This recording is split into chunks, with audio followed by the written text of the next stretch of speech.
Posons-moi les choses.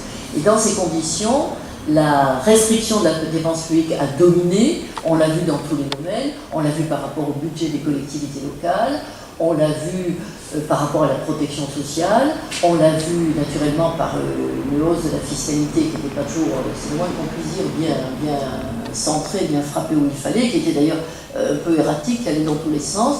On l'a vu aussi dans des domaines comme l'hôpital, où la restriction de l'hôpital, des indicateurs, bien sûr ça remonte à la loi HSPT de Roselyne Bachelot, mais le quinquennat précédent a continué à serrer les robinets, et globalement, on l'a vu, et moi c'est ce qui m'a le plus frappé, par la pression constante et continue faite sur le salariat, avec cette idée qu'il y a un problème de coût de travail en France. En vérité, la réalité, c'est qu'il y a un problème de compétitivité des produits français par rapport à produits d'autres pays. Ça s'entend. Mais faire du salariat, de la condition des salariés, des travailleurs eux-mêmes, la variable d'ajustement, si je puis dire, des politiques de reconstitution de la compétitivité, ça, à mon avis, ça ne va pas du tout. D'ailleurs, le gouvernement prétendait, c'est un point central, il prétendait s'inspirer du rapport Gallois, mais le rapport Gallois, nous connaissons bien Louis Gallois, qui a commencé comme directeur de cabinet de Jean-Pierre Chevènement, ministre de l'Industrie, qui est toujours proche de nous d'ailleurs. Nous, c'est un homme extrêmement respecté, qui a dirigé la SNCF, et qui a dirigé d'autres Airbus, Peugeot. C'est un patron qui a toujours refusé les stocks options, et même les salaires avec un zéro ajouté, ce qui est tout à fait exceptionnel dans le grand patronat, je pense que vous confirmerez. Et donc Louis Gallois, qui est un esprit rigoureux et qui connaît bien la grande industrie et les problèmes de compétitivité française, n'avait pas du tout proposé ça. Il avait dit dans la compétitivité française, là je parle sous le contrôle des deux sachants, il y a plusieurs éléments dans la compétitivité. Il n'y a pas que le coût du travail, il y a le coût de la non-modernisation, si on peut dire, des industries. Et Dieu sait si nous avons vu le problème, nous l'avons vu ici même d'ailleurs avec Phocas. Nous avons un exemple, au moins un, on le voit encore à beau tort aujourd'hui. Non-investissement dans les entreprises et naturellement coût de l'euro. Parce que l'euro, je vous le rappelle, qui avait été créé pour être à parité avec le dollar, est monté jusqu'à 1,30, ce qui a complètement pénalisé un grand pays exportateur comme la France. Tandis que l'Allemagne, pendant ce temps, exportait 66%, je crois, de sa production dans les pays de la zone euro. Pour elle, c'était neutre. Mais pour la France, j'entends encore le patron d'Airbus, qui n'était pas gallois à l'époque, dire qu'il perdait pratiquement 1 milliard dès que l'euro se haussait de 0,25 points par rapport au dollar. Et tout ça sans pouvoir rien faire. Alors que naguère, quand nous étions maîtres de notre monnaie, on jouait sur la monnaie. C'est ce qu'on appelait la dévaluation compétitive. Là, on ne peut plus jouer parce qu'on a créé une monnaie qui n'a que partiellement les attributs de monnaie, qui est tenue dans la main serrée de la Banque Centrale Européenne et qui est absolument assujettie à l'idée qu'il ne faut pas d'inflation, point à la ligne.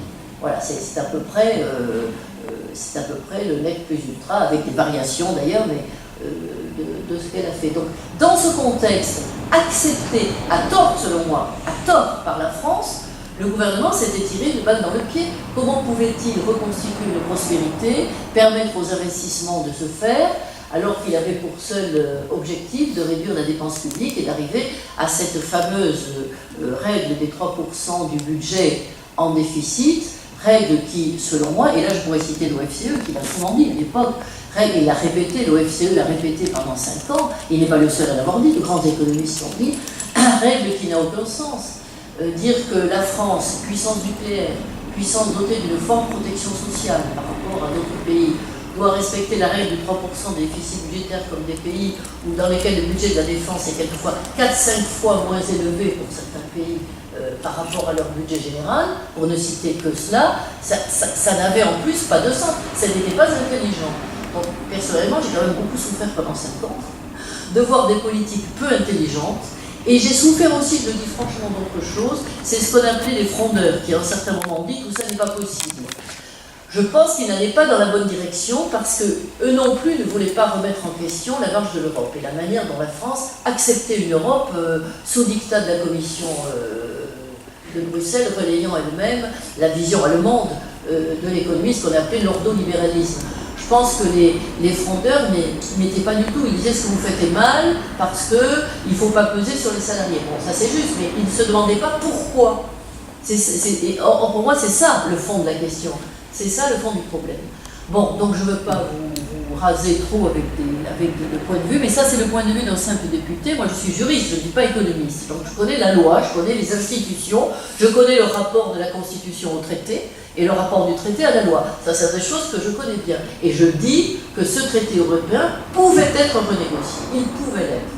D'autant plus que ce traité d'austérité, il a été fabriqué en 6 mois par les pays qui souhaitaient le faire ensemble. Hein. Donc on ne vient pas nous raconter qu'on ne pouvait pas le renégocier. Soit dit en passant, ça reste vrai aujourd'hui.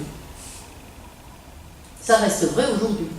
Un président de la République qui s'est donné pour tâche de comprendre ce qui n'a pas été dans le quinquennat précédent, qui veut le redressement économique du pays, moi je ne crois pas qu'il puisse s'exonérer complètement de la question européenne. Alors, pour l'instant, rien n'a été dit, on a plutôt un sentiment d'attentisme. Il peut surprendre, il a surpris par un certain nombre de déclarations, notamment en politique internationale. Mais moi, ce que je dis, c'est qu'il faut veiller, il faut faire vigile, il faut voir. Mais tant que la question européenne ne revient pas intelligemment sur le devant de la scène, on ne pourra pas, la France ne pourra pas se redresser, à mon avis.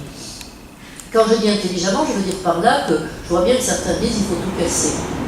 Non, il ne faut pas tout casser. Renégocier sérieusement des règles qui fondamentalement ne sont pas les bonnes. Ça n'est pas tout casser.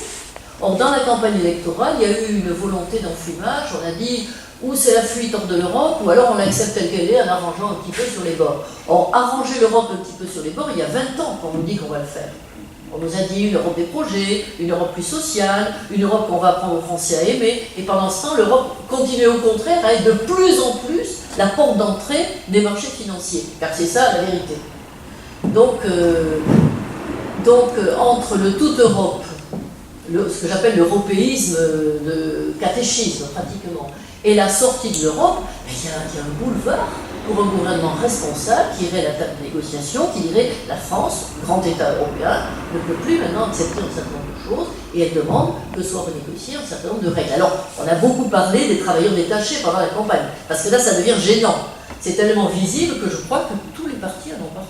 Moi, je crois que tous les candidats en ont parlé. Hein, tout le monde dit, ah ça non, on ne peut pas l'accepter, parce que ça devenait un peu gros, un peu gênant, un peu visible. Mais il y a beaucoup d'autres règles, que ce soit les règles des marchés publics, que ce soit les règles de distribution des aides publiques aux entreprises en difficulté, sur lesquelles l'Europe nous bloque largement.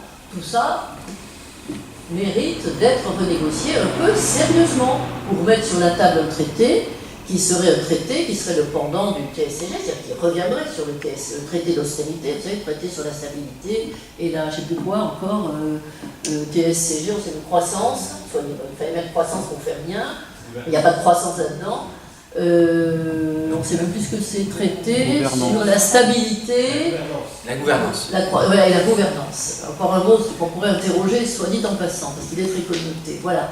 En Europe. Et ça consistait surtout à laisser la Commission de Bruxelles décider de vérifier tous les ans, comme la copie de l'élève, hein, les 3% de déficit. Moi, j'ai souffert comme parlementaire. On a fait la Révolution française pour dire quand même, c'est inscrit dans la Déclaration des droits de l'homme et du citoyen, que le Parlement, les représentants du peuple souverain sont là pour constater la nécessité de l'impôt, la nécessité de la contribution publique, comme on l'appelait à l'époque, sa justesse et sa répartition. Or, comment voulez-vous qu'un Parlement soit libre de voter le budget quand le gouvernement commence par montrer sa copie à Bruxelles, hein? Car c'est comme ça que ça se passe, le fameux trimestre. Le semestre européen. On commence par montrer la copie à Bruxelles. Bruxelles dit oui. Alors là, ça ne va pas être tout à fait ça, proposez-nous autre chose. Alors le gouvernement continue à négocier, et puis quand il arrive à faire voter un budget qui est de toute façon trop en déséquilibre par rapport à ce traité extrêmement mécanique, c'est-à-dire un peu plus de 3%, 4, et puis un peu moins de 4, et puis tout un peu plus de 3, les commissaires européens qui sont des gens non élus, hein, qui tiennent un pouvoir sans aucune élection derrière, ce qui est un énorme sujet, me semble-t-il aussi, mais ça c'est un sujet institutionnel, ce n'est plus un sujet économique, donc on peut en parler. Donc les commissaires européens disent, ah oui, non, alors la France est encore un mauvais élève, alors vous allez nous faire des réformes structurelles.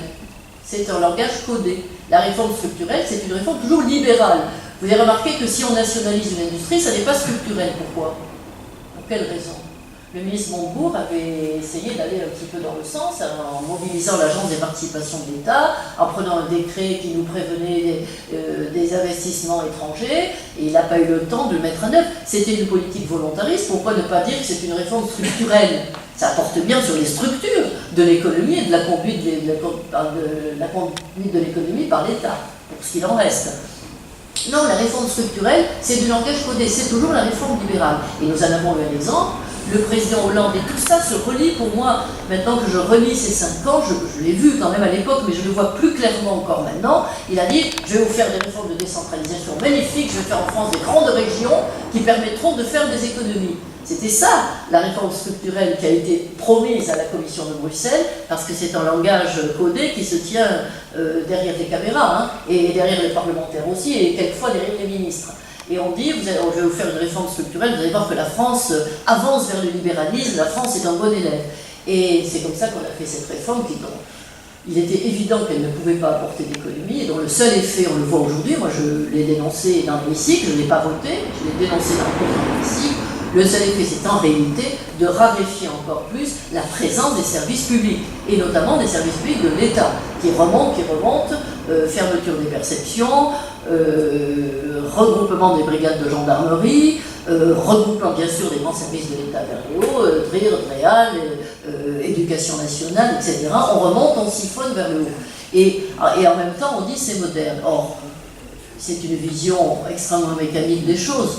En aucun cas, la taille d'une région n'est liée à sa richesse. On a souvent cité dans le débat parlementaire la région d'Aoste, qui est la plus riche d'Italie, versus contre la Sicile, qui est 10 fois plus grande et 10 fois plus pauvre. Ce n'est pas la taille des régions, bien évidemment. Il y avait un système que j'avais proposé, j'ai fait des amendements en ce sens, mais bon, les choses étaient bouclées, qui consistait à simplement encourager la coopération entre régions autour de grands projets. Par exemple, ici, on avait des projets de bioressources avec la Champagne, on pouvait avoir des projets d'infrastructure avec le Nord, à cause de Seine-Nord et de tout le reste, on pouvait avoir même des projets avec la région parisienne, enfin des coopérations interrégionales. Pas besoin pour ça de tout bouleverser, de fabriquer de grandes régions totalement arbitraires, permettant encore une fois aux services de s'éloigner de la population.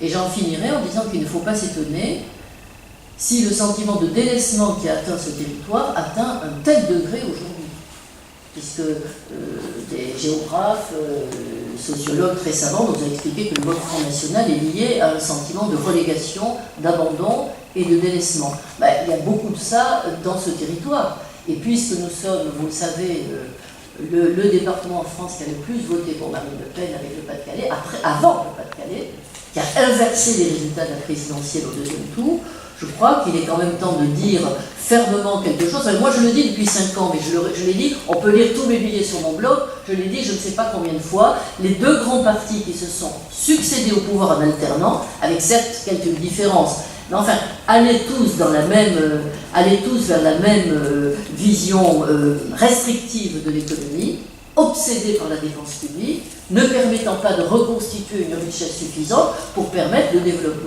un développement social, et dans tous les domaines d'ailleurs, ne permettant pas non plus de reconstituer cet ascenseur social qui nous manque tant. Et donc, nous avons une population qui non seulement a vu s'effondrer l'industrie, mais voit aussi aujourd'hui se retirer les services publics. Et résultat, elle va de plus en plus vers le Front National.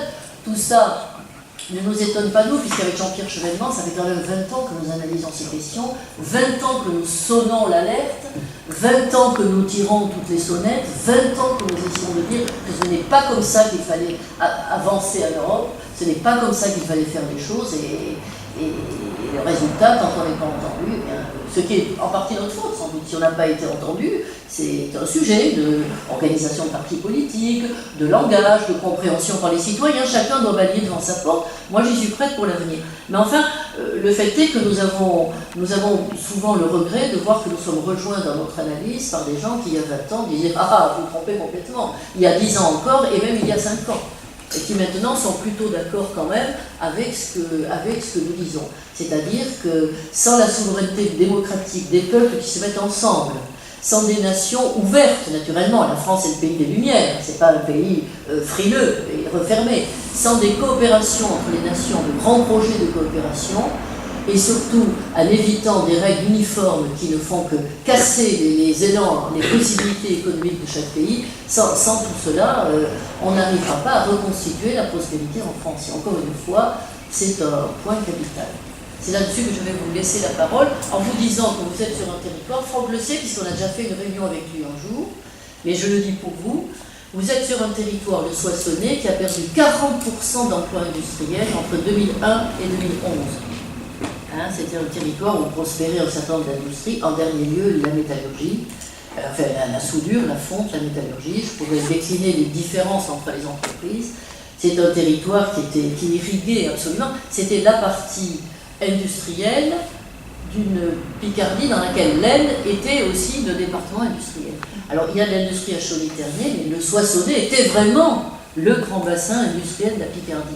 Le résultat, il est celui-là, c'est qu'aujourd'hui on tourne à entre 13, ça dépend, des 15% de chômage. Un petit peu moins qu'au nord du territoire, c'est vrai, mais enfin ce n'est quand même pas très brillant. C'est moins dur qu'en Thiérache, mais la Thiérache n'avait pas connu le destin industriel qu'a connu le Soissonnais. Industrie qui s'est effondrée, vous disiez 10 ans tout à l'heure, mais industrie qui s'est effondrée depuis 30 ans en réalité.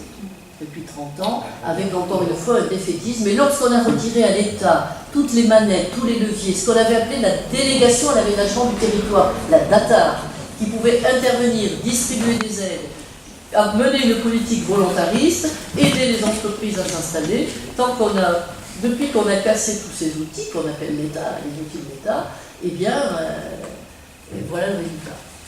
Enfin, voilà en tout cas le résultat ici. Voilà. Donc,